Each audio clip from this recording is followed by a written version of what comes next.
Après la mort de l'épouse du millionnaire Christopher Delaney, ses filles jumelles ont commencé à rejeter toutes les nourrices. 7 d'entre elles ont abandonné en moins de 6 mois.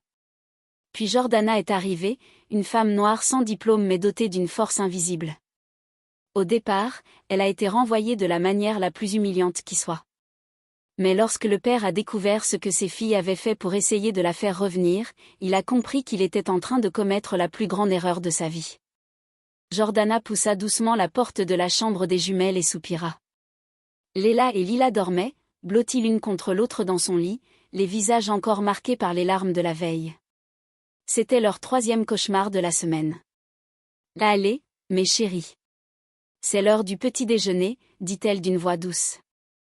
Les fillettes se réveillèrent en sursaut comme toujours. Lila se mit à pleurer en silence et Léla serra la main de sa sœur. On ne veut pas sortir d'ici, murmura Léla. Jordana s'assit au bord du lit. Elle ne connaissait ses enfants que depuis 2 semaines, mais elle avait déjà compris qu'avec elle la précipitation ne menait à rien. Et si on prenait le petit déjeuner ici pour aujourd'hui, je peux vous l'apporter sur un plateau. Le regard des fillettes s'éclaira légèrement. Un petit progrès, mais chaque victoire comptait pour Jordana. La journée s'écoula lentement. Jordana proposa des activités simples, dessin, pâte à modeler, lecture d'histoire. Les jumelles sursautaient encore au moindre bruit, mais peu à peu, elles commençaient à se détendre. Le soir venu, à l'heure du coucher, Lila attrapa le bras de Jordana. « Tu vas partir toi aussi ?» La question lui transperça le cœur. Elle savait que cette nourrice avait déjà abandonné les filles au cours des 6 derniers mois. « Non, mon trésor, je reste. »« Tu promets ?» ?»« Je promets. » Jordana les coucha dans leur lit, mais 20 minutes plus tard elles étaient à la porte de sa chambre, tremblantes. « On a encore fait un cauchemar, dirent-elles. Sans hésiter, Jordana les installa dans le grand lit de la chambre principale. C'était l'endroit où elles se sentaient le plus en sécurité, là où flottait encore le parfum de leur mère disparue. Pour la première fois depuis des semaines, les jumelles dormirent d'un trait. Jordana fut réveillée par une porte claquée. Christopher Delaney se tenait sur le seuil. Costume froissé, expression figée par le choc. Mais qu'est-ce que c'est que ce cirque ? Les fillettes se réveillèrent en sursaut. Jordana se leva rapidement. « Monsieur Delaney, je peux vous expliquer. » « Expliquer quoi ? Que vous dormez dans mon lit avec mes filles ? Elles ont fait des cauchemars et je ne veux pas d'excuses. Vous êtes renvoyés. Je veux que vous quittiez ma maison immédiatement. » Jordana regarda les jumelles cachées derrière elle. Léla pleurait en silence et Lila se mordait la lèvre jusqu'au sang. « Je vous en prie, laissez-moi vous expliquer. Les petites ont besoin d'eux. »« Assez, mademoiselle Walsh. » Christopher hurla. « Ramenez les filles dans leur chambre. » La gouvernante apparut, les yeux pleins de compassion. Jordana s'agenouilla devant les fillettes. « Rappelez-vous ce qu'on a dit hier. Vous êtes très courageuse. »« Jordana ne part pas, » cria Lila. « J'ai dit, sortez de chez moi. » Tout de suite. Jordana prit sa valise déjà prête et quitta la pièce. Dans le couloir, elle entendit les sanglots étouffés des fillettes et le silence pesant qui s'abattait sur la maison. Christopher referma la porte de son bureau et s'effondra sur sa chaise. Le silence dans la maison était assourdissant. Plus de rires, plus de voix, plus de vie. 2 heures plus tard, mademoiselle Walsh frappa à la porte. « Monsieur Delaney, les petites refusent de manger. Elles ne parlent plus. Elles restent serrées l'une contre l'autre dans un coin de la chambre. Elles s'en remettront. Avec tout le respect que je vous dois, monsieur, je ne pense pas Jordana était différente. Depuis la mort de madame, c'est la première personne qui arrivait à les faire dormir. » Christopher la congédia d'un geste, mais ses paroles résonnaient encore dans sa tête. 3 jours passèrent. Les jumelles ne parlaient presque plus, ne mangeaient presque rien. Elles pleuraient chaque nuit. Dans leur chambre, Christopher retrouva des dessins faits avec Jordana, une famille heureuse colorée au pastel. La 4e nuit, il entendit Léla murmurer à Lila, « Je crois que Jordana ne reviendra pas.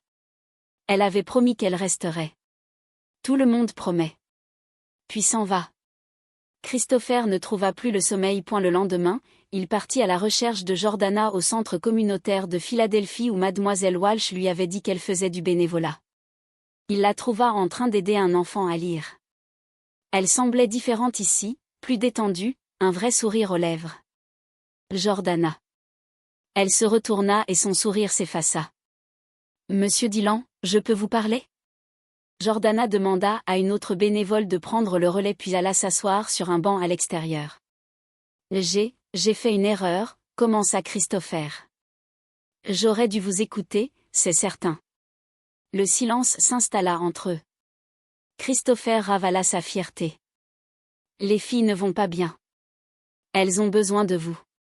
Et vous pensez toujours que je ne suis pas faite pour m'occuper d'elles? Non, je pense que vous êtes la seule en qui elles ont confiance. Jordana soupira profondément. Si je reviens, les choses devront changer. Pas de cris, pas de décision sans discussion. Vous devez être réellement présent et on établira les règles ensemble. Vous, moi et les filles. Christopher hocha la tête. J'accepte vos conditions. Et une dernière chose, si vous doutez de moi encore une fois, je partirai pour de bon. Compris? Compris. Quand Jordana rentra à la maison cet après-midi-là, les jumelles coururent vers elle comme si elles revenaient du front. Tu es revenue, cria Lila. Et tu as tenu ta promesse, murmura Léla. Pour la première fois depuis la mort de son épouse, Christopher sentit que sa maison était de nouveau vivante. 2 mois plus tard, le manoir des Delaney avait changé du tout au tout. Léla et Lila couraient dans les couloirs en riant et Christopher rentrait plus tôt à la maison pour dîner en famille. Jordana était en train de donner le bain aux jumelles quand Lila lui posa une question qui le prit au dépourvu. Jordana, tu as des enfants? Non, mon cœur. Pourquoi pas, fit une pause, choisissant ses mots avec soin. Parfois, la vie ne se déroule pas comme on l'avait imaginé, mais vous deux m'avez appris qu'une famille, ce n'est pas seulement ceux avec qui on est. Léla se retourna dans la baignoire. Tu fais partie de notre famille? Si vous le voulez, oui. On veut, crièrent-elles en chœur, éclaboussant l'eau partout. Plus tard, une fois les filles endormies, Jordana et Christopher discutaient dans la cuisine. Là elles vont beaucoup mieux, dit-il en buvant un café. Oui, mais elles font encore des cauchemars de temps en temps. Et toi, comment te sens-tu ici? Jordana hésita. C'était une question que personne ne lui avait jamais posée. Eh bien, je me sens utile, à ma place. Et tu es bien plus qu'utile, Jordana.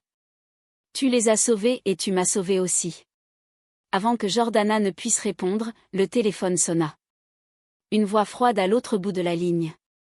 Monsieur Delaney. Robert Langford à l'appareil. Le père de Sarah. J'ai besoin de vous parler au sujet de mes petites filles. Christopher se raidit. Les parents de sa défunte épouse n'avaient jamais montré beaucoup d'intérêt pour les filles, mais quelque chose dans le ton de Robert l'inquiéta. Très bien, monsieur Langford, quand souhaitez-vous qu'on se voie? Demain à mon bureau et venez avec votre avocat. La ligne fut coupée, laissant un silence lourd dans la cuisine. Le lendemain, Christopher découvrit la raison de la convocation. Les Langford engageaient une procédure pour obtenir la garde des jumelles. Tu travailles trop, Christopher, et cette personne que tu as engagée n'a aucune formation adéquate, lança Victoria Langford, la mère de Sarah. Jordana donne plus d'amour à ses enfants que vous n'en avez montré en 6 ans, répliqua Christopher. L'amour ne fait pas office de diplôme, intervint Robert. Elles ont besoin de stabilité, d'une éducation correcte de notre encadrement. Où étiez-vous quand Sarah est morte? Quand les filles pleuraient chaque nuit? Nous saurons bien nous en occuper, dit Victoria, mieux que toi. L'audience eut lieu 3 semaines plus tard. Jordana était nerveuse, les mains moites, attendant qu'on l'appelle à témoigner. Tu vas très bien t'en sortir, murmura Christopher. Dis simplement la vérité. Quand vint son tour, Jordana se leva, les jambes tremblantes. L'avocat des Langford alla droit au but. Madame S., quelle est votre formation en développement de l'enfant? Je n'ai pas de formation académique. Alors, pourquoi vous estimez-vous qualifié pour vous occuper d'enfants traumatisés? Jordana inspira profondément et regarda les jumelles assises aux côtés de leur père. Parce que je sais ce que c'est que de grandir sans personne pour prendre soin de vous. Je sais ce que c'est d'avoir peur sans personne pour vous tenir la main. Quand je suis arrivée chez eux, Léla et Lila ne dormaient pas, mangeaient à peine, ne faisaient confiance à personne. Aujourd'hui, elles rient, elles rêvent, elles s'interrogent sur l'avenir. Et ce n'est pas parce que j'ai un diplôme, c'est parce que je suis restée. Parce que quand elles ont besoin de moi, je suis là. Sa voix se fit ferme. Les Langford sont peut-être des gens respectables, mais la respectabilité n'est pas la même chose que la présence. Christopher de l'année a changé entièrement pour ses filles. Aujourd'hui, c'est le père dont elles ont besoin. Et moi, je suis celle qu'elles ont choisie pour leur faire confiance. La juge délibéra pendant 1 heure. À son retour, la tension était palpable. Après avoir examiné tous les témoignages et les éléments présentés, je considère que les mineurs vivent dans un environnement sain et aimant. La garde reste accordée au père, Christopher de l'année. Jordana ferma les yeux et respira pour la première fois depuis des semaines. Christopher lui serra la main fort. Ce soir-là, après avoir couché les filles, Christopher et Jordana s'installèrent sur la terrasse. « Merci, dit-il, pour tout ce que tu as dit aujourd'hui. Je n'ai fait que dire la vérité. Jordana, j'y ai beaucoup réfléchi. Et si on faisait quelque chose de plus grand? Comment ça? Un centre pour des enfants comme Léla et Lila. Des enfants qui ont traversé des traumatismes, qui ont besoin d'une attention particulière. Tu pourrais tout coordonner. Jordana resta silencieuse un long moment. Pourquoi tu veux faire ça? Parce que tu m'as montré que prendre soin ce n'est pas une question de diplôme, c'est une question de présence. Et il y a beaucoup d'enfants qui ont besoin de quelqu'un comme toi. Je ne sais pas si je suis prête pour quelque chose d'aussi grand. Tu étais prête pour Léla et Lila quand tu es arrivée ici? Jordana sourit pour la première fois de la journée. Non, mais elles avaient besoin de moi. Là alors, on leur en parle demain. Si elles sont d'accord, j'accepte.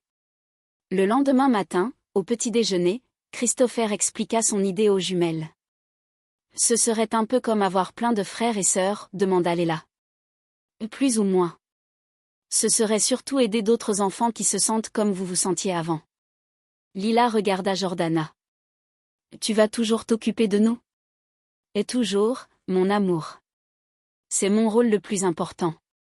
Là alors, je crois que c'est une bonne idée, décida Lila. Et c'est ainsi qu'est né le centre de l'année Élise pour la résilience. 6 mois plus tard, le centre fonctionnait dans une grande maison située en plein cœur de Philadelphie. Jordana y accueillait 15 enfants et adolescents qui venaient chaque jour pour participer à des activités et recevoir un soutien émotionnel. La plus difficile à approcher était Ariana Brox, 16 ans. Harry, comme elle préférait qu'on l'appelle, avait connu des familles d'accueil et ne faisait confiance à personne. Le premier jour, elle s'était installée dans un coin de la salle commune et n'avait parlé à personne. « Salut Harry, je suis Jordana », dit cette dernière en s'approchant doucement. « Je sais qui tu es, la sauveuse des petits gosses de riches. » Jordana ne se laissa pas démonter. « Tu veux parler de quelque chose? » « Je veux qu'on me laisse tranquille, d'accord, mais si tu changes d'avis, je serai là. » Les semaines suivantes, Harry resta fermé. Elle répondait avec sarcasme, provoquait les autres enfants, refusait de participer aux activités. Un jour, Jordana l'a surpris en train de pleurer, caché dans les toilettes. « Harry, ça va? Laisse-moi tranquille. » Harry essuya ses larmes rapidement. « Je ne vais pas te laisser seule, pas quand tu as besoin de quelqu'un. Et tu ne me connais pas. J'en sais assez. Je sais que tu as peur de me faire confiance parce que d'autres t'ont déjà déçu. » Harry la regarda, surprise. « Et je sais que tu essaies de me repousser avant que je ne t'abandonne comme les autres. » Les larmes revinrent dans les yeux d'Harry. « Ça ne marche pas avec moi, » continua Jordana, s'asseyant par terre à côté d'elle. « Je ne partirai pas. Tout le monde finit par m'abandonner. » Ce fut le premier moment où Harry baissa la garde. 3 mois plus tard, le centre connut sa première grande crise.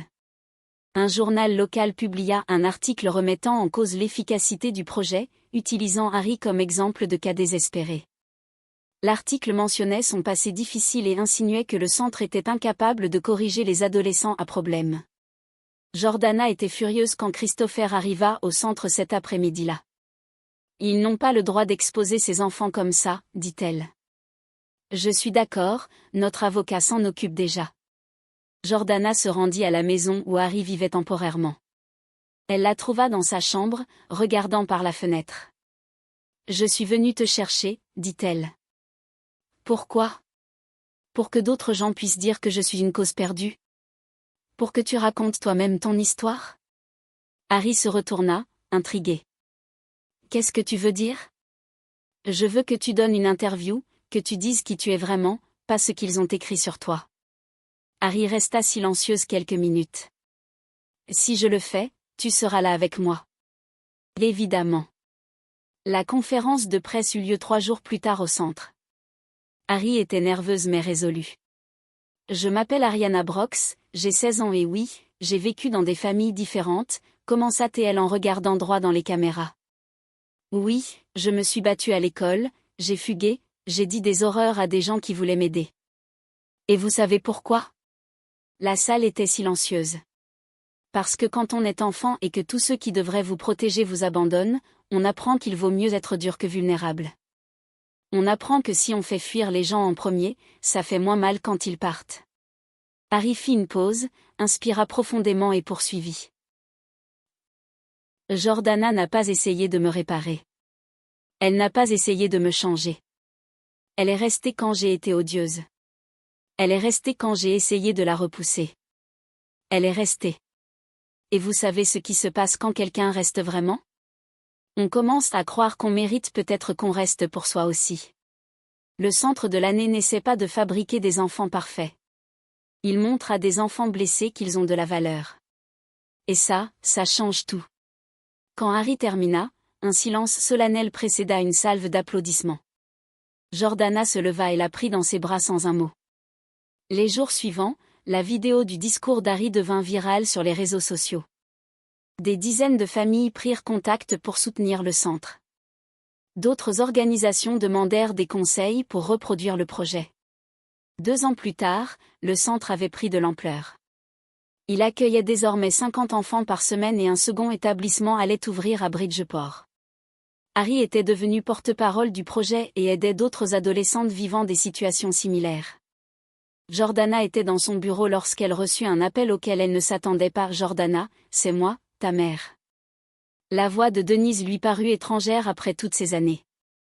Je t'ai vu à la télévision, j'ai vu ce que tu fais. » Jordana ferma les yeux. Ce n'était pas une conversation qu'elle voulait avoir au travail. « Qu'est-ce que tu veux? » « Je veux parler. Je veux essayer d'expliquer. » « Expliquer quoi? Pourquoi tu m'as abandonnée quand j'avais 8 ans? » Je n'allais pas bien, Jordana. J'avais des problèmes. Moi aussi, j'étais une enfant. Moi aussi, j'avais des problèmes. Un long silence s'installa entre elles. Je peux te voir juste une fois? Jordana hésita. Une part d'elle voulait raccrocher. Une autre, la petite fille de 8 ans encore vivante en elle, voulait des réponses. Une seule fois, dans le parc, près du centre, demain à 14 heures. La rencontre fut tendue. Denise avait beaucoup vieilli. Jordana eut du mal à la reconnaître. « Tu es devenue forte, » dit Denise en la regardant. « J'ai dû le devenir. Jordana, je sais que je ne peux pas réparer ce que j'ai fait, mais je veux que tu saches que je t'aimais. L'amour n'abandonne pas une enfant. J'étais malade, accro. Je ne pouvais même pas prendre soin de moi. » Jordana sentit monter en elle à la fois la colère et la pitié. « Tu vas mieux aujourd'hui? » Oui, sobre depuis 3 ans. C'est pour ça que je suis venue te chercher.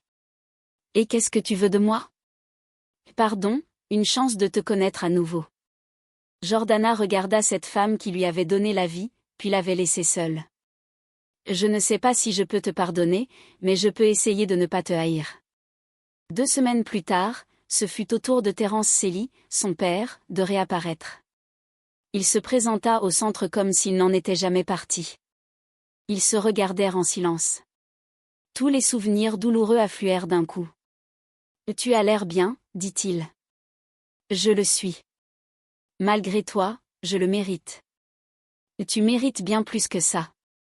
Terence soupira. Je ne suis pas venu demander pardon.